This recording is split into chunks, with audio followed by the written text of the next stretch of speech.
बोल आनंदे कवार हरि हरि बोल। प्रणाम भक्त बंधु, आपण मान पद पंकज अनंत कोटि भूमिष्ठ प्रणाम ज्ञापन कर आरंभ करने जाऊँचे आज श्रीमद् भगवत गीता पाठ। तेरे भक्त बंधु आम गत अध्याय पाठ करते श्रीमद् भगवत गीता अष्टादश अध्याय मुख्य जोगर 48 नंबर श्लोक पाठ करते, जो आम जानवा पाई स्वभावजात कर्म होउची प्रकृत कर्म, यह दोषयुक्त हेले ताहा छाड़िबा उचित नुहे। निजर कर्म को छाड़ी परर कर्म को ग्रहण करी भल मन करी ग्रहण कले मध्य देखिबे ता मध्यरे किछि ना किछि दोष थिबो। तेणु दोष को न धरी आमको सदा सर्वदा गुण को धरवा पड़ो। निजर कर्म को छाड़ी पर को भल मन करी कले देखिबो सेतरी मध्य किछि ना किछि दोष थिबो। अग्नि रे धुआं थिले मध्य जेपरी ताप को ग्रहण करती सेहीपरि दोष को छाड़ी आमको गुण को धरवा पड़ो। यही कथा आम आलोचना करते गत अध्याय 48 नंबर श्लोक। तेरे भक्त बंधु आज आम 49 नंबर श्लोक पाठ करवा। 49 नंबर श्लोक भगवान वासुदेव क्यों कथा अर्जुन को शिक्षा देउछंती ताहा आम आज पाठ करवा। आम से ज्ञान को ग्रहण करवा। तेरे आसतु आ डेरी नक मो प्राणर भक्त बंधु मान समस्त एकत्रित हो जोड़ हस्ते भक्ति बुद्ध चित्रे भगवान वासुदेव पद पंकज अनंत कोटि भक्ति मुक्त प्रणाम नैवेद्य अर्पण कर आम आरंभ करवा आज श्रीमद् भगवत गीता पाठ।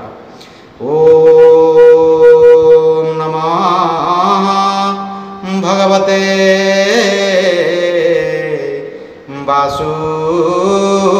वासुदेवाय बोल आनंदे कवार हरि हरि बोल। श्रीमद् भगवत गीता अष्टादश अध्याय मुख्य जोग 49 नंबर श्लोक। असक्त बुद्धि सर्वत्र जितात्मा विगत स्पृह नैष्कर्म्यं सिद्धिं परमा संन्यासेनादि गच्छति। भगवान कहते 49 नंबर श्लोक रे असक्त बुद्धि सर्वत्र जितात्मा विगत स्पृह नैष्कर्म्य सिद्धिं परमां संन्यासेनाधि गच्छति। अर्थात जो माने सर्वत्र आसक्ति विहीन, आसक्तिर अर्थ मो प्राणर भक्त बंधु माने आसक्तिर अर्थ होउची लोभ। कौन से आशा कौन से जिनिस रे आशा न रखिबा, आसक्ति विहीन। आशा लोभ ये सब कौन सी जिनिस रे नथिबो जार से होउची आसक्ति विहीन। ता पाखरे सुना जहा गोड़ी ताहा, सुख जहा दुख भी ताहा, भल मंद हस कांद सबु किछि ता पई कि समान। सेमिति व्यक्तिर हृदय रे आसक्ति केबेले स्थान पाई न थाए। से हेउछंती आसक्ति विहीन, जहार हृदय रे आसक्ति नाही, आशा नाही, कौनसी जिनिस पाइबा पाइंगा लोभ नाही, से हेउछंती आसक्ति विहीन। तेणु भगवान कहते जो माने सर्वत्र आसक्ति विहीन, सर्वत्र सबु जिनिस रे ये संसार भितरे जहा सबु जड़ पदार्थ अच्छी जहा को देखिले लोक माने आसक्ति लोभ मद मात्सर्य बुड़ी जाउछंती। संपत्ति टंका पैसा घर द्वार बैंक बालांस गाड़ी घोड़ा ये सबू ऐश्वर्यपूर्ण जिनिस मिथ्या मिथ्या मिथ्या ये सब मिछ। या जे बुझी जाइए से तो भक्त बंधु ज्ञान पाई जाइए। आ भितर जे बुड़ुची भासुची उड़ुची से अज्ञान। तेणु भगवान एठार कहते जो माने सर्वत्र आसक्ति विहीन ये भव संसार रे ये विश्व ब्रह्मांड सहस्रातर मध्य जहाँ सब जिनिस अच्छी आसक्तिर जिनिस लोभर जिनिस मदर जिनिस आश्चर्यर जिनिस ये सबू मिछ, ये सब अलिक सब जड़ पदार्थ। तेणु एथिरे जार लोभ नाही, आसक्ति नाही, आशा नाही, से हेउछन्ति सर्वत्र आसक्ति विहीन, स्नेह विवर्जित, स्नेह विवर्जित ज्ञान। याकू आम अनेक थर आलोचना करछे भक्त बंधु माने आमर यही श्रीमद् भगवत गीता पाठ माध्यम अनेक थर आम आलोचना करछे। जो भक्त बंधु मैंने सदा सर्वदा वीडियो को देखुंट से मैंने जानीपर। तेणु नुआ जो मैंने भक्त बंधु मैंने आसी से मोर समस्त वीडियो देखिले जानीपर जे आम अनेकत्र वीडियोर अनेक भाग अनेकत्र आम विशेष भाव आलोचना करीचे। ये संसार होउची अलिक मिछ माया बंधन भितरे जीव पड़ी। भगवान ताकू तार भितर पकईछंती, तू तार भितर रही ए गृहस्थ जंजाल भितर रही मते जदि डाकी पारिलु से होउची मो पाई के यथेष्ट। तार भितर रही गृहस्थ धर्म होउची भक्त बंधु सबुठारु श्रेष्ठ धर्म। तेणु अति बड़ी जगन्नाथ दास लिखिछंती उड़िया भागवत रे, गृहरे रहीण पार्थ विहित कर्म करी, सेही कर्मटिकु पार्थ केही नुहे सारी। गृहरे रहीण पार्थ विहित कर्म करी, सेही कर्मटिकु पार्थ केही नुहे सारी। तेणु ए गृह जंजाल भितरे आमको रही सबकि साधन करने को पड़ो, ये सबकि अभ्यास करने को पड़ो, ये आमको भगवान को डाकवा पड़ो। तेबे भगवान एटार कहउचंती जो मान सर्वत्र आसक्ति विहीन स्नेह विवर्जित, स्नेह को मध्य त्याग करिसंती। स्नेह हेउची मध्य गोटे संसार बंधन भितरे गोटे शत्रु। तेणु जे ज्ञानी से स्नेह विवर्जित करितांती। मो स्त्री, मो पुत्र, मो धन, मो दौलत, मो गाड़ी, मो घोड़ा, मो टंका, मो कोठा, ये सबू ममता न थाए, स्नेह न थाए, ममता न थाए।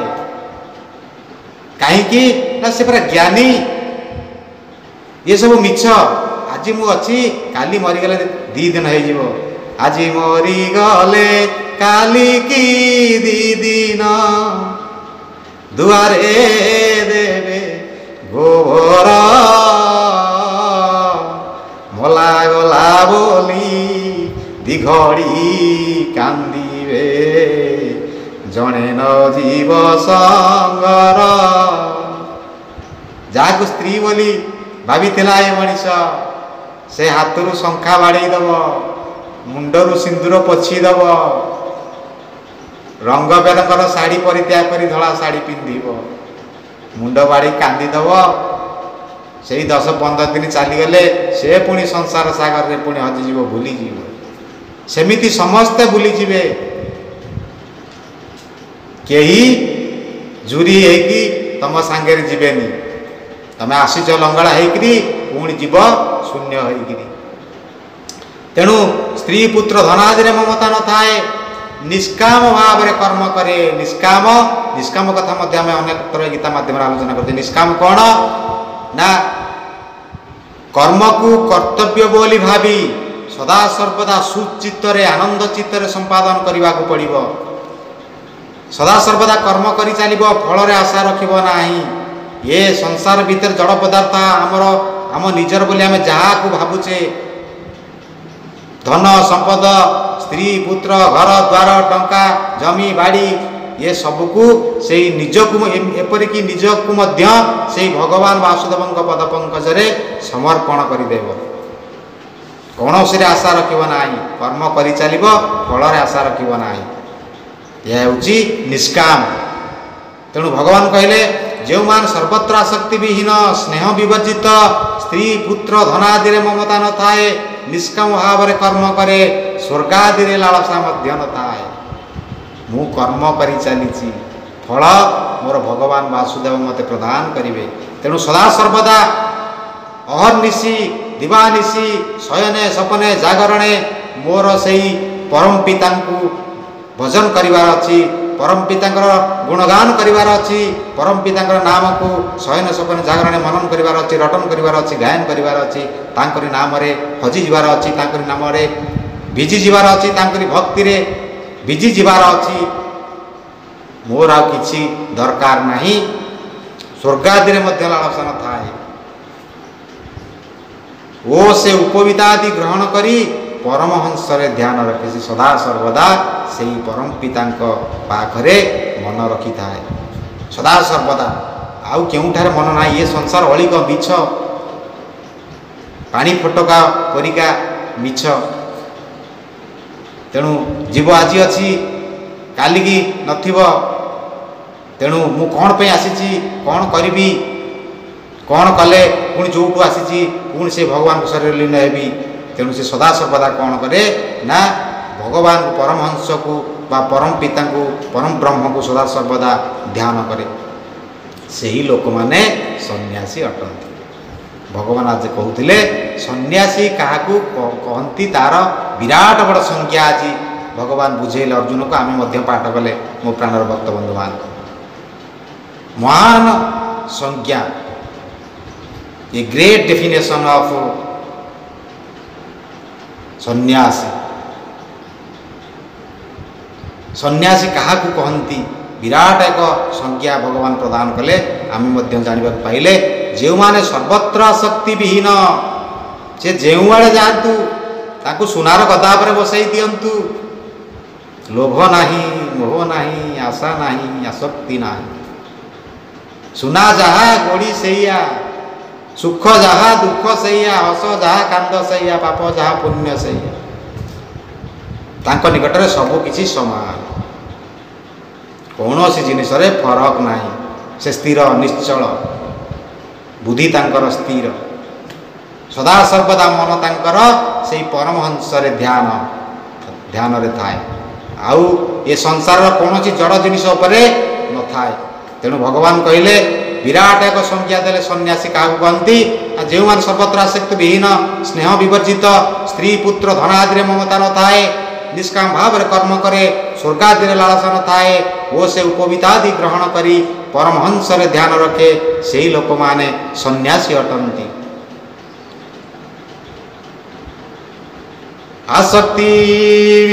ଆସକ୍ତିହୀନ ଯେ ସର୍ବତ୍ର ବିଗତ ସ୍ନେହ ଆତ୍ମଜିତ, ସନ୍ନ୍ୟାସ ବଳେ ଅକର୍ମତ୍ୱ ସିଦ୍ଧି କି ହୁଅ ସେ ପ୍ରାପ୍ତ। ଯାହାର ସ୍ତ୍ରୀ ପୁତ୍ର ଧନ, ସ୍ୱର୍ଗ ସୁଖରେ ନାହିଁ ମନ, ନିଷ୍କାମେ କର୍ମ ଯେ କରଇ, କାହିଁରେ ଲାଳସା ନଥାଇ। ପରମହଂସ ଦୀକ୍ଷା ଧରେ, ଉପବିତାଦି ତ୍ୟଜ୍ୟା କରେ, ଏ ସନ୍ନ୍ୟାସ ଧର୍ମ ବିଧି ଏହି। ଏ ଅକର୍ମରେ ସିଦ୍ଧି ଦିଅ, ସିଦ୍ଧି ପ୍ରାପତ ବ୍ୟକ୍ତିଗଣ, ଏ ଲଭନ୍ତି ସ୍ନେହ ପରମ ବ୍ରହ୍ମ। ତେଣୁ ସେ ସନ୍ନ୍ୟାସୀ ଅଟନ୍ତି, ସେ ଶେଷରେ ପରମ ବ୍ରହ୍ମକୁ ପ୍ରାପ୍ତ କରନ୍ତି। ଆଜି ଏଇଠାରେ ଆସନ୍ତୁ ମୋ ପ୍ରାଣର ଭକ୍ତ ବନ୍ଧୁମାନେ, ଶ୍ରୀମଦ୍ ଭଗବତ ଗୀତାକୁ ସାଙ୍ଗ କରିବା ପୂର୍ବରୁ ମୋ ପ୍ରାଣର ଭକ୍ତ ବନ୍ଧୁମାନେ ଆସନ୍ତୁ। ଏହି ଅଧମର ଅନୁରୋଧ କ୍ରମେ ଆସନ୍ତୁ, ସମସ୍ତେ ଏକତ୍ରିତ ହୋଇ ଯୋଡ଼ ହସ୍ତରେ ଭକ୍ତିଭୂତ ଚିତ୍ତରେ ଭଗବାନ ବାସୁଦେବଙ୍କ ପଦପଙ୍କଜରେ ଅନନ୍ତ କୋଟି ଭକ୍ତିଭୁକ୍ତ ପ୍ରଣାମ ବିଦର୍ପଣ କରି ଆଜି ଏଇଠାରେ ସାଙ୍ଗ କରିବା ଶ୍ରୀମଦ୍ ଭଗବତ ଗୀତାର ଏହି ପୂତ ପବିତ୍ର ଅଧ୍ୟାୟକୁ। ଓମ୍ ନମଃ ଭଗବତେ वासुदेवाय बोलानंदे कवार हरि हरि बोलो।